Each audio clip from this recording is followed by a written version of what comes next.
மாநிலத்தவர்கள் தமிழகத்திலும் வாக்களிப்பதற்குண்டான முயற்சியில் இருக்கிறாங்க. தமிழகத்துல பல கட்சிகள் எதிர்ப்பு தெரிவிக்கிறாங்க. அமமுகவோட நிலைமை இல்ல, அது எனக்கு எப்படி இந்தியாங்கிறது ஒரே தேசம். இப்ப தமிழர்கள் இந்தியா முழுவதும் வாழ்கிறார்கள். பல மாநிலங்களில் போய் அவங்க பல ஆண்டுகளாக செட்டில் ஆயிருக்காங்க. அங்கே அவர்களுக்கு ரேஷன் கார்டு இருக்கு, அங்கேயே தங்கி இருக்காங்க. சொந்த வீடுகளோ வாடகை வீட்டிலே தங்கி பல தலைமுறைகளாக வாழ்கிறார்கள். அவர்களுக்கெல்லாம் வாக்குரிமை இருக்கு.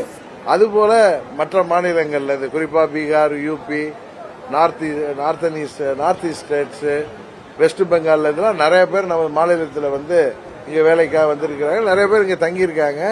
அவங்களுக்கு ரேஷன் கார்டெல்லாம் கொடுத்திருக்கோம். அவர்கள் அங்க வாக்குரிமை இல்லாத பட்சத்தில் இங்க வாக்குரிமை பெறுவதில் அதுல என்ன தவறு இருக்கிறதுன்னு எனக்கு தெரியவில்லை.